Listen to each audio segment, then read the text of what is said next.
From a country with over 2,000 different grape varieties to the most essential wines found in its most famous regions. From little tricks to easily selecting the best bottle to go with your meal and unveiling delicious hidden gems that are sure to impress. Understanding Italian wine doesn't have to be as complicated as it may seem. Here are the most important things that I wish I knew when I got started with Italian wine.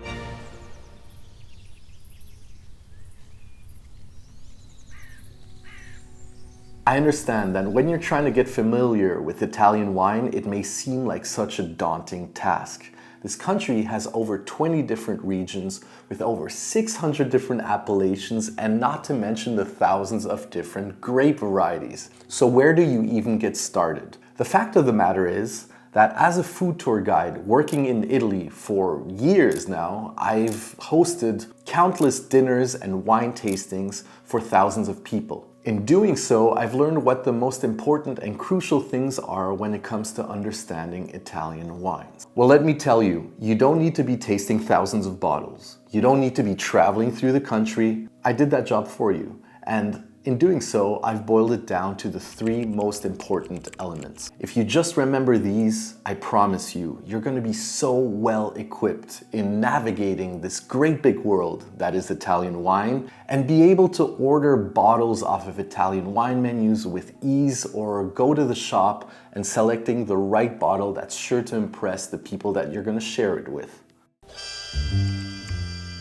The first element of understanding Italian wines I'm going to show you, I would say, is the most important, because it's going to help you determine the quality of a wine that you're dealing with without even knowing anything else about it. I have 3 Tuscan wines here. Let's say I don't know what Chianti is or Brunello di Montalcino, what all that means. This hack is going to help you distinguish an average bottle to a decent bottle that you may want to open on a weekday meal, perhaps with a pizza, or an exceptional bottle, a high quality one that you would reserve for guests when you're invited at dinner or for that special occasion. And that is all on the label. It's the system of Italian wine appellations. The DOC, or the Denominazione di Origine Controllata, is the system that was set in place to ensure the quality of wines and protect both wine producers to you as a consumer, to make sure that what is written on the bottle is actually what you're getting in the bottle. So how does it work? Well, it's divided and classified into 3 major appellations. The first is the IGT. Now, as a beginner, I would put this one on the ice just for a second, because it can include both varietal wines and really exceptional bottles that just don't adhere to the stricter standards of other appellations. Then there's the Denominazione di Origine Controllata, the DOC. These impose more stringent regulations and regulate the use of specific grape varieties. Just bear with me, I'm going to give you some examples in a second. And finally, you have the DOCG, which is Denominazione di Origine Controllata e Garantita. These are subject to the strictest controls, with serial numbers and even possibly tastings before bottling. So I look at the label. I see here 3 labels, that's already good. Then I see DOC, DOCG, DOCG. All right, so with this, I know that generally speaking, rule of thumb, that these 2 bottles are going to have undergone stricter quality controls than the one on the center. So I would probably opt, if I wanted a better, good, higher quality bottle, for these 2. Then there's different levels within the denominations. For example, you can have Classico, such as here, Chianti Classico. What does that mean? It refers to a historical area of production. If it didn't have Classico, this Chianti could have been made in the wider area of Chiantis, but this one was actually produced in the historical core of what is referred to the Chianti region. Then you can have Superiore written on the label, which refers to a higher quality grape being used in the production of that wine. Then finally, for this video, there's Riserva that you can also see on some bottles, which will tell you that the wine has undergone extended aging in oak barrels. So again, use this to your advantage. If you're at the restaurant and you don't know what any of these bottles mean and you want an okay bottle of red, go in the red wine section, look for a DOC. Then you're at least dealing with a decent bottle that will go well with a plate of spaghetti or a pizza. Now, if you want something a little more premium, you're at the shop, you want to give a gift, or you're on a date and you want to share a nice, really good bottle, go for the DOCG. It's going to be a sure value. That's it. Moving on to our next subject.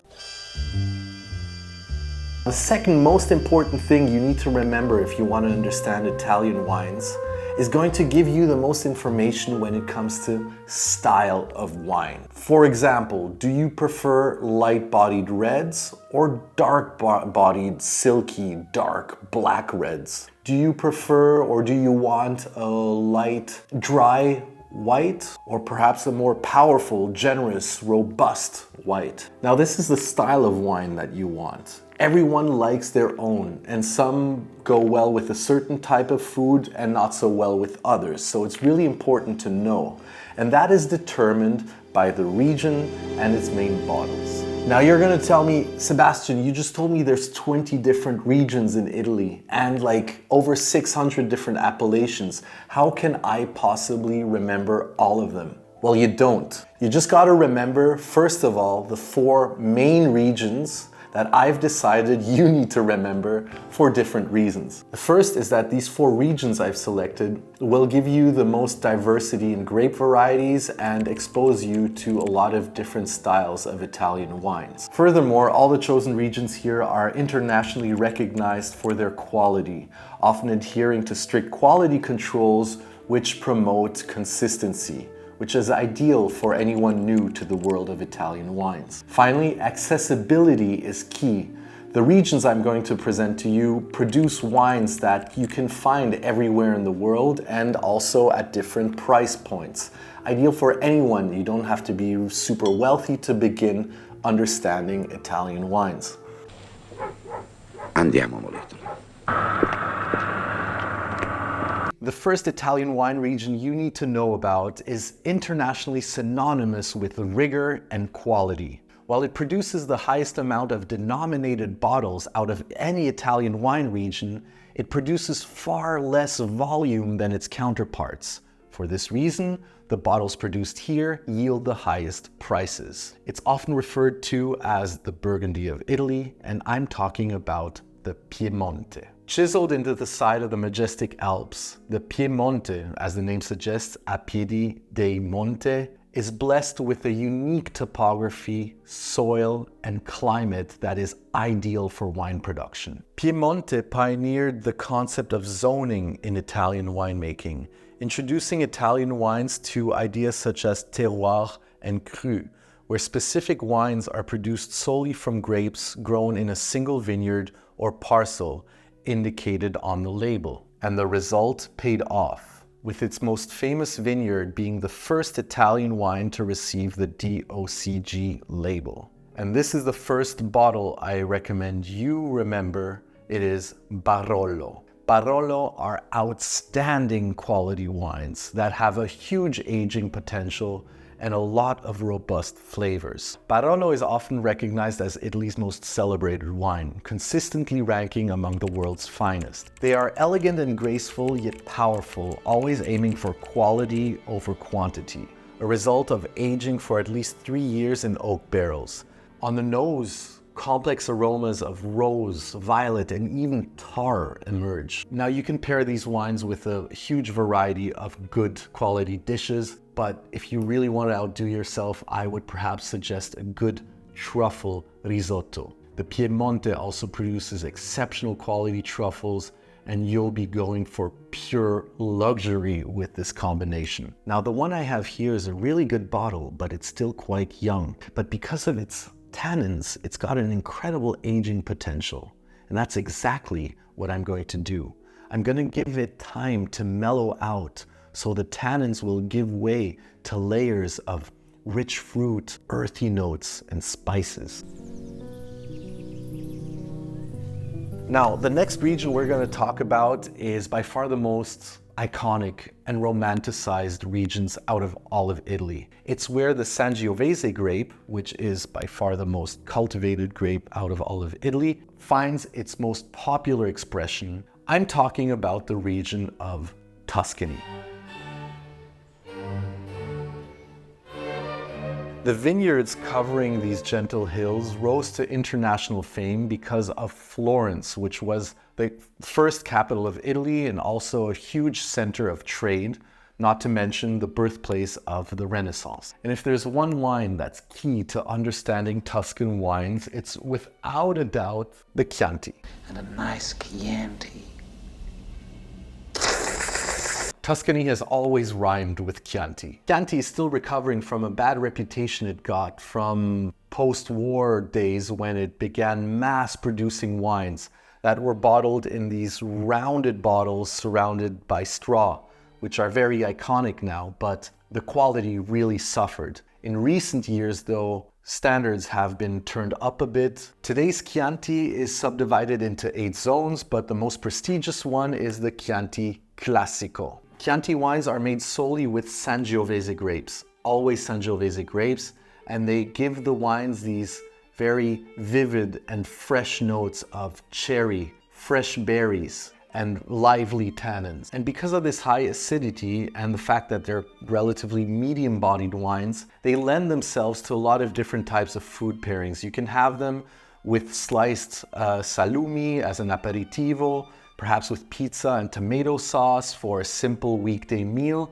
but they also lend themselves well to aging because of their high tannins. A nice Chianti, however, would also be impeccably paired with a good quality steak, such as, of course, the classical Tuscan bistecca alla Fiorentina, because the acidity of this wine will cut nicely through the fattiness of the meat. While we're staying in Tuscany, we're going to leave the region of Chianti and go close to Siena to the region of Montalcino. While the Brunello di Montalcino still uses Sangiovese grapes, it does so in a very different way. Prolonged aging process mellows out the grape, mellows out the tannins, makes the wine much darker, much more profound, with notes of candied fruit, vanilla, and wood, and makes a silky dark wine that pairs beautifully with powerful dishes such as game. If you're in Tuscany, I would recommend pairing this with their iconic ragu di cinghiale, or braised boar stew, of which I made a recipe video about. If you're interested in checking that out, here's the link.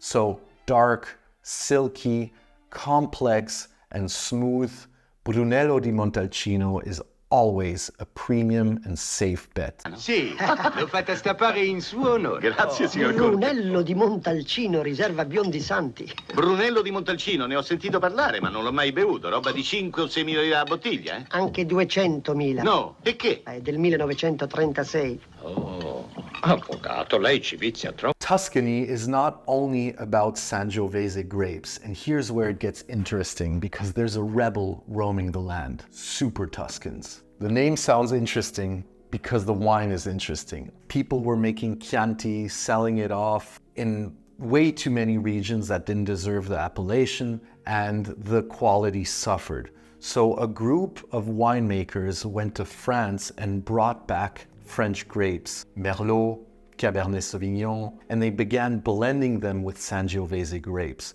which caused a bit of a stir-up and a scandal because, well, you couldn't get the label Chianti, and it went against the local and the traditional methods of the region. But the results were exceptional. These became known across the world as a renewal in Tuscan wine production, which had suffered a lot. Because of this, they eventually got their own label, which we touched on earlier, the IGT, which doesn't specify any methods, rather than encompasses a certain region, in this case, Tuscany. They have a lot of aging potential, you won't regret it. While Tuscany has some outstanding white wines, such as Vernaccia, let's now move on to our next wine region, because it produces some of Italy's most famous white wines. The The wines produced in this region have pleased the palates of kings and queens for centuries, with records dating back to Roman times. I'm talking about the Veneto, of which the capital is the city of Venice. Venice was such a strong commercial power, with a republic that lasted over 1,000 years.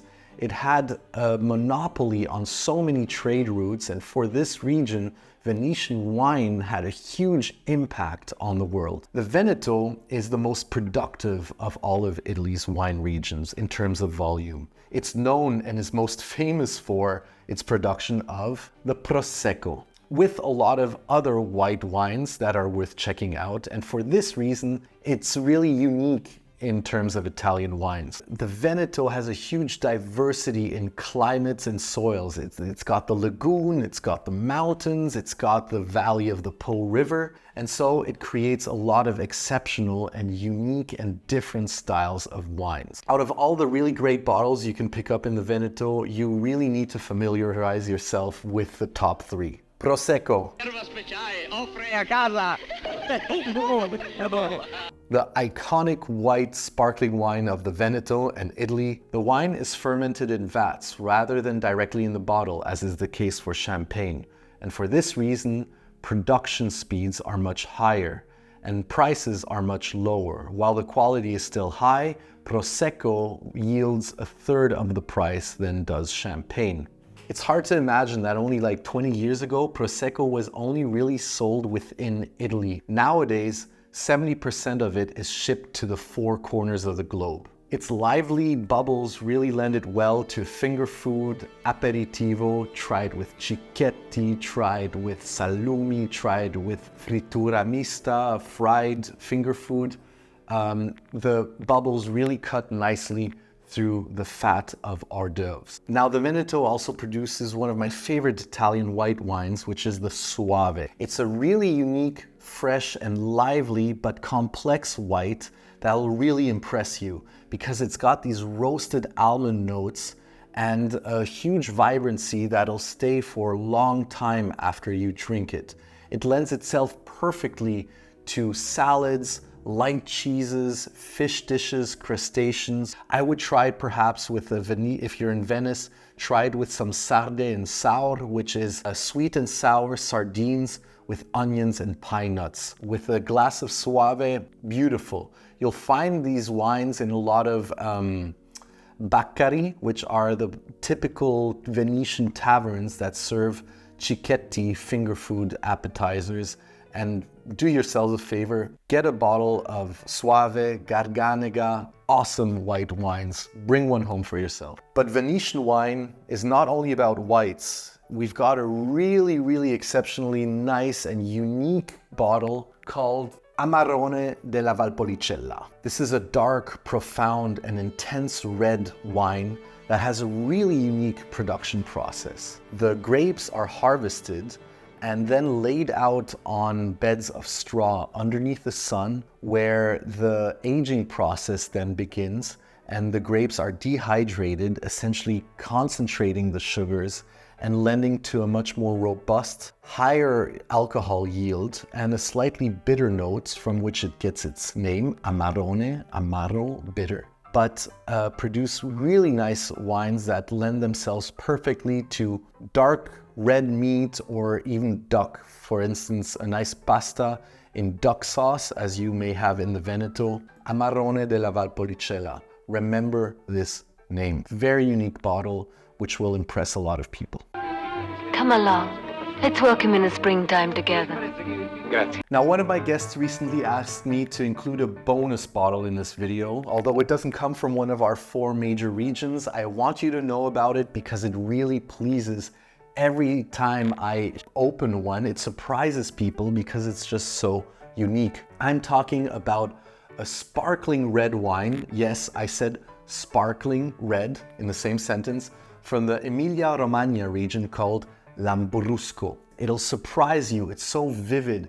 It's got this bright acidity yet really low tannins. It's fresh. You serve it chilled. And it's got notes of strawberry, but it's also very versatile. It's not too sweet, so it'll go well, of course, aperitivo, finger food, but also with pizza and tomato pasta. Check out, if you ever find one at home, wherever you are, check out a bottle of Lambrusco. Now moving on to our fourth and final wine region that you need to remember.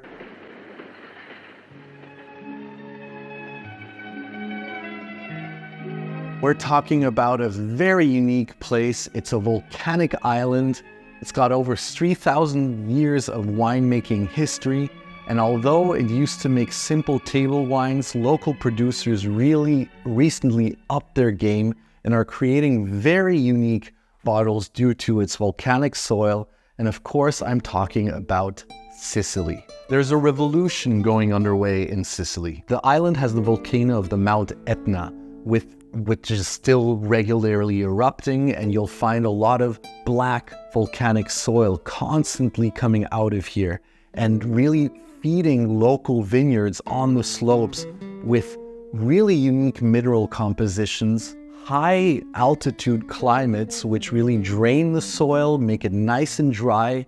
It's not subject to overheating because of its elevation, yet still has a lot of sun. I'm talking about the only DOCG on the island of Sicily, which is the Cerasuolo di Vittoria DOCG. It uses mainly, it's a blend, but mainly the Nero d'Avola grape, which is AKA the Black Pearl of Italy. This is a powerful dark red that has fruity aromas and gives off flavors of red berries, plums, and spices. It'll pair beautifully with nice iconic Sicilian dishes such as pasta alla norma or a good caponata. Maybe keep the caponata for the next wine I'll suggest, which is a white. This next one produces both whites and reds and even rosés, but let's talk about the white. I'm talking about Etna DOC. Produced on the slopes of the volcano of the Etna, these wines are like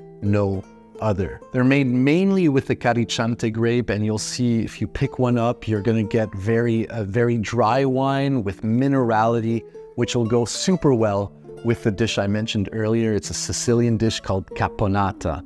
Basically a mix of olives, pine nuts, tomato, garlic, and a lot of other ingredients like honey, olive oil. Beautiful combination. So yeah, try a Sicilian meal. As a starter, have a caponata with Etna DOC, followed by pasta alla norma with a nice Nero d'Avola from Cerasuolo di Vittoria. Wow, there we go. Those are all our 4 major wine regions with the main bottles that you'll find in each one of them. You can take screenshots of the notes that I shared throughout if you want to help remember. This is going to bring us to my third and final and most important aspect when it comes to enjoying Italian wine that I want to share with you real quick, and that is pairing it with food. Che bisogna fare per divertirvi? Qualcos'altro che mangiare, mangiare, mangiare, sempre mangiare. Mangi bene e bevi bene is Italian for eat well and drink well.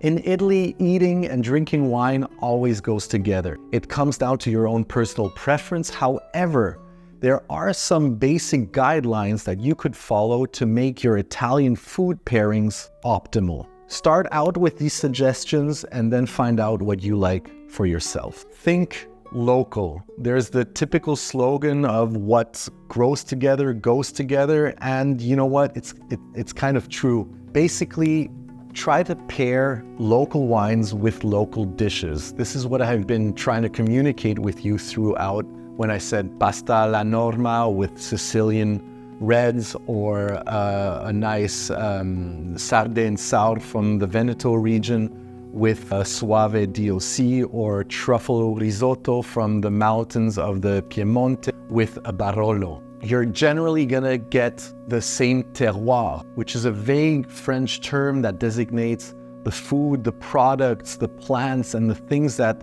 are yielded from a specific region of land. And so these things really complement each other, because come to think of it, you know, there's thousands of years of culture that has evolved in these places. And of course, the recipes and the wines were developed in mutual harmony with one another. So first rule, stay local. pair local wines with local dishes. If you're eating spicy food, learn how to tame the spice, right? So spicy food usually is supported and mellowed out very nicely with fatty wines. What do I mean by fatty wines? I mean sweet wines. I mean wines that have a lot of roundness to them, while tannins will accentuate the spice. The tannins are what we often find in red wines, dark, dry red wines, that astringent sensation on the side of your tongue, in your cheeks, that will generally make spicy dishes even more spicy. So if you're going for Calabrese food or Sicilian food, or you have a lot of peperoncino, then I recommend getting perhaps some sweeter whites like a Moscato or a nice sweeter version of a Pinot Grigio, for example. On the other hand, balancing fat and acidity is also a good game plan. For example, if you have fatty cheeses or nice creamy risotto or a pasta carbonara, for example, these would pair very well with more higher acidic white wines to cut through the fat. So balance fatty dishes with drier acidic white wines or even red wines if you want. Finally, let's talk about protein. Protein, I'm talking steak, stewed dishes like ragu. They go really well with darker tannic red wines. Ragu bolognese, bistecca alla fiorentina, or ragu al cinghiale. These kind of dark stewed or steaks, these red meat dishes go well with powerful dark red wines. We covered a few: Amarone della Valpolicella, Brunello di Montalcino. Protein goes well with tannins because the tannins will mellow out the proteins. Try it out, experiment, use these as guidelines. Buon appetito. We just covered the three main aspects of Italian wine that you should remember: appellations, the main regions and the bottles, and how to pair them and enjoy them thoroughly with the best dishes possible. I hope that was useful. I know it's a lot of information, but you can also use all the notes that I shared on screen, make screenshots of them. You can keep them on your phone, and if you're going to Italy or you're going to the shop to get some Italian wine to pair with your dinner, these can help you remember some of the stuff. You see, the more you do it, the more you'll remember. I'd like to know if you have any outstanding wines that you like from Italy, some food pairing suggestions that I didn't cover maybe. Let me know in the comments, and if you have other questions, feel free to write me, I'm gonna answer. And also check out this other video I made about this Tuscan braised boar stew that pairs beautifully with the Brunello di Montalcino that I shared. It's an excellent dish. I want you to know how to make it. That being said, I'll see you next time.